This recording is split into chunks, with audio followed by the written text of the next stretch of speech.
Yang dimuliakan Allah Subhanahu wa taala. Saya kalau diundang ke pesantren, andai diundang oleh ustadz ketemu ireng terus terang nggak berani. Kenapa? Karena saya nggak tamat pesantren. Tapi tadi begitu Pak Agus mengatakan, ini bukan pesantren Ustadz. Alhamdulillah. Tapi di pesantren pernah.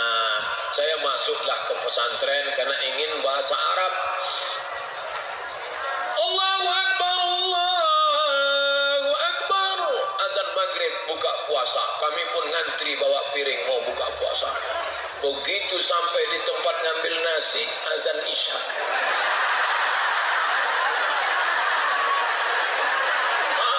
Ngantri panjang. Santrinya 1.800 orang. Enggak ada perempuan, cap lonceng semua. Oh, akhirnya saya enggak tahan di pesantren.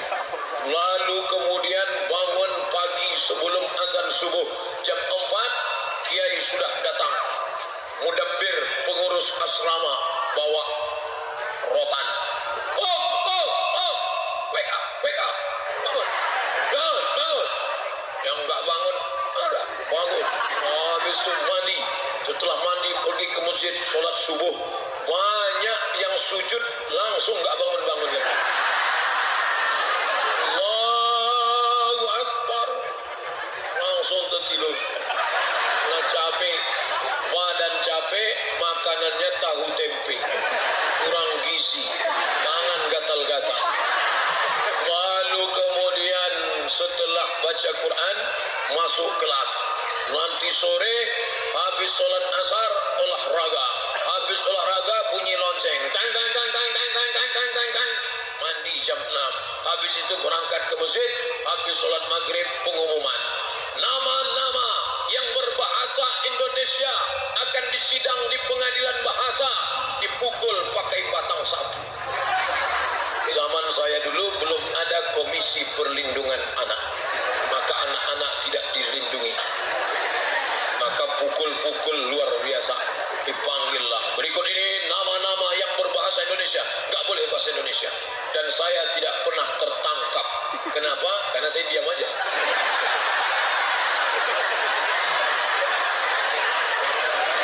Saya kalau nggak benar-benar penting saya nggak ngomong daripada nanti kena bahasa. Lalu kemudian pas mandi sore barulah masuk air sabun ke mata. Lupa gayung. Nggak ingat. Rupanya ada mata-mata yang menulis gayung. Berikut ini nama-nama yang tertulis di kertas ini harap hadir ke pengadilan bahasa. Saya santai aja. Siapa yang nyatat saya? Masa ada mata-mata di kamar mandi? Ternyata dipanggil nama Abdul Somad. Saya pun datang ke pengadilan bahasa. Batang sapu sudah siap. Hal tatakallamta bil lughatil arab Indonesia? Apakah kamu tadi siang ada ngomong bahasa Indonesia? La. Tidak. Anta kazab. Kamu pembohong. La. Tidak. Ini kertasnya. Abdul Somad berbahasa Indonesia jam 6:10. Lokasi kamar mandi. Kata yang diucapkan gayung. Ternyata sejak itu saya sulit untuk percaya dengan teman.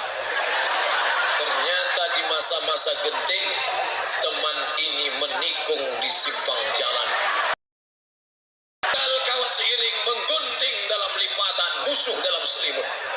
Sejak itu aku tak percaya dengan siapa. Masya Allah. Tapi ternyata masa lalu yang menyakitkan itu menjadi kenangan yang luar biasa hari ini. Dulu yang mukul saya pakai batang sapu saya cari sekarang. Cari dia. Mana dulu yang mukul aku pakai batang sapu? Ustaz mau ngapain? Saya mau terima kasih sama dia. Kalau bukan karena engkau mungkin aku sudah jadi hantu hari ini. Tapi saya enggak.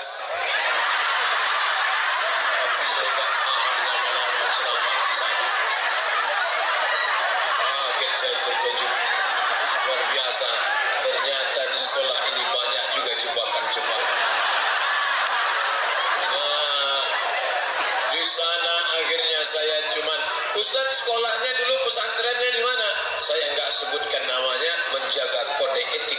miskin.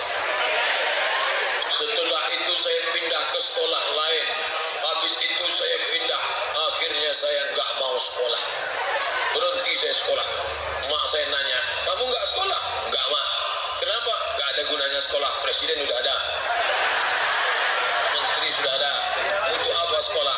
Terus kamu mau jadi apa? Aku mau jual ikan asin. Karena waktu itu saya lihat yang paling laku jual ikan asin. Karena punya mobil truk bisa kaya nih kelihatannya jual ikan asin. Akhirnya saya nggak sekolah. Akhirnya ibu saya pusing, ini gimana anak ini nanti. Akhirnya ada penceramah datang ke kampung. Assalamualaikum warahmatullahi. Penceramah itu pun diundang makan ke rumah.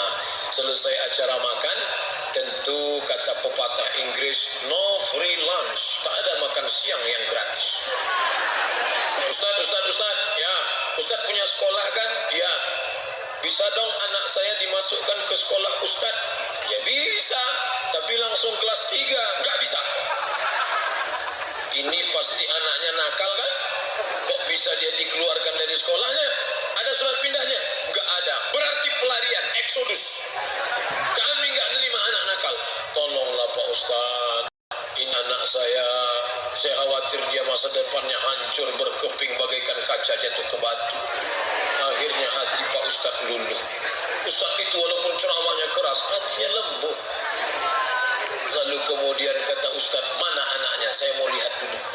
Maka saya pun datang, dia lihat diri saya. Dari ujung rambut sampai ujung kaki. Dia pandang lama-lama, ini nampaknya anak masih ada sisa-sisa kebaikan. Ini bisa diselamatkan. Makanya kalau saya ketemu anak yang sekarang bandel, saya nggak heran, karena saya dulu bandel. Maka saya nggak pernah ceramah, adik-adik, kalian harus rajin sekolah, kalian nggak boleh bolos. Nggak pernah, kalau saya dulu bolos. Maka saya lebih mau cerita tentang diri saya saja. Lalu kemudian setelah itu, oke, anak ini kami terima di sekolah kami.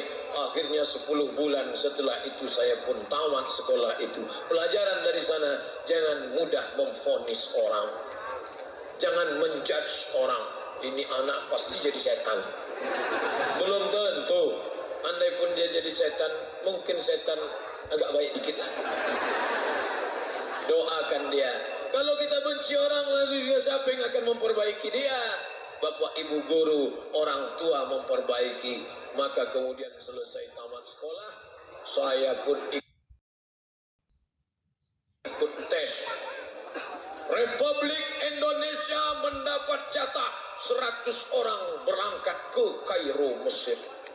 Saya orangnya penasaran. Saya cari informasi. Akhirnya dapat info tes ke Mesir yang akan berangkat ke Kairo sebanyak 100 orang. Seluruh Indonesia ikut tes. Cuman zaman saya dulu nggak terlalu banyak saingan. Karena waktu itu belum ada www.google.com. Belum ada. Tahun 1998 saya pun ikut tes. Tes ke Mesir. Tes hari pertama Pancasila. Oh, saya hafal Pancasila. Pancasila, 1, ketuhanan yang Maha Esa. 2, kemanusiaan dan adil beradab. 3, persatu Indonesia. 4, agak panjang dikit. Nah, selesai. P4, cincailah P4. Selesai. Tes hari kedua, bahasa Arab, 100 soal. Pusing kepala saya. Arab gundul. Arab gondrong aja kita payah baca. Arab gundul. Kalau Pak Kiai dari Tebu Ireng biasa. Mereka baca kitab kuning. Saya nggak pernah baca. Saya baca sama udah. Habis itu tes Quran hari ketiga. Menyesal, andailah saya dulu kenal dengan Pak Haji Agus, kenal dengan Kiai Haji Dr. Andus Kiai Haji Munawir Haris, tentu saya pandai ngaji. Hari itu modal pas-pasan. Guru besar dari Al-Azhar. Jubahnya 2 lapis. Jubah dalam warna putih, jubah luar warna hitam, pakai sorban besar, tiba Vespa.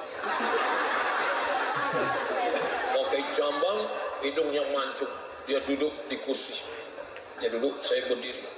Ijlis, sit down please. Mas Muka, what is your name? Ditanya, nama kamu siapa? Saya kalau tanya nama pede, karena nama saya kan ada dalam Quran. Abdus Somad. Qul huwallahu ahad, Allahus Somad. Siapa nama kamu? Abdus Somad. Kam hafizta min al-Quran? Hafal Quran berapa juz? Saya diam aja. Malah istamir, sambung bacaan saya. Ya. Inna Allah la yastahi an yadriba mathalan ma ba'udatan fama fawqaha. Saya sambung. A'udzu billahi minasy syaithanir rajim. Bismillahirrahmanirrahim. Inna Allah la yastahi an yadriba mathalan ma ba'udatan fama fawqaha. فأما الذين آمنوا فيعلمون أنه الحق من ربهم وأما الذين كفروا فيقولون ماذا أراد الله بهذا مثلا يضل به كثيرا ويهدي به كثيرا وما يضل به إلا الفاسقين. Kebetulan ayat itu selalu saya bawa sholat maghrib. Saya tinggal di asrama. Di samping asrama itu ada musola. Saya selalu imam di situ. Teman-teman saya kalau jadi imam ayatnya kul huwallah, kul ya ayyuhal kafirun. Kalau saya enggak, saya cari ayat-ayat lain. Kenapa? Karena banyak anak-anak gadis sholat di situ. Inna Allah la yastahi an yadriba. Mereka beringat, siapa itu? Itu yang ayatnya mantap itu. Kebetulan saya hafal ayat itu. Seolah-olah Syekh itu tahu bahwa saya tahu hafalnya cuma itu. Itulah mukjizatnya doa. Memang malam itu saya berdoa luar biasa. Ya Allah, aku besok mau ikut tes ke Mesir. Ya Allah, tolonglah. Rupanya Allah kabulkan. Setelah sebulan keluar 100 anak Indonesia yang lulus berangkat ke Kairo. Saya bacalah dari nama pertama sampai 15 baca sampai enggak ada nama saya. Stres saya dah. Mana nih? Akhirnya saya buka lagi, saya baca pelan-pelan saya baca. Ternyata karena grogi nggak kelihatan, ada di bawah Abdul Somad. Seluruh yang lulus harap datang ke Jakarta karena akan pelatihan bahasa Arab di Jurang Mangu Timur, Yayasan Hadikotun Najah. Maka saya di sana 2 bulan, bulan Juli, bulan Agustus, selama 2 bulan. Selama 2 bulan itu bahasa Arab, sampai tanggal 5 September kami pun berangkat menuju Yordania dengan pesawat Royal Jordan Airways. Sampai di Yordania kami pun turun transit di hotel 6 jam di hotel. Masya Allah, tidur di hotel, hidupkan keran air, mandi, salah pencet, air panas. Habis mandi, sarapan pagi, kawan-kawan saya di depan ngantri, saya di belakang. Saya lihat mereka ngambil roti, lalu ada putih, nggak tahu apa namanya, mereka tumpahkan. Lalu kemudian ada hijau-hijau seperti terung, mereka ambil banyak-banyak. Saya nggak berani ngambil. Iya kalau enak, kalau enggak. Pas setelah makan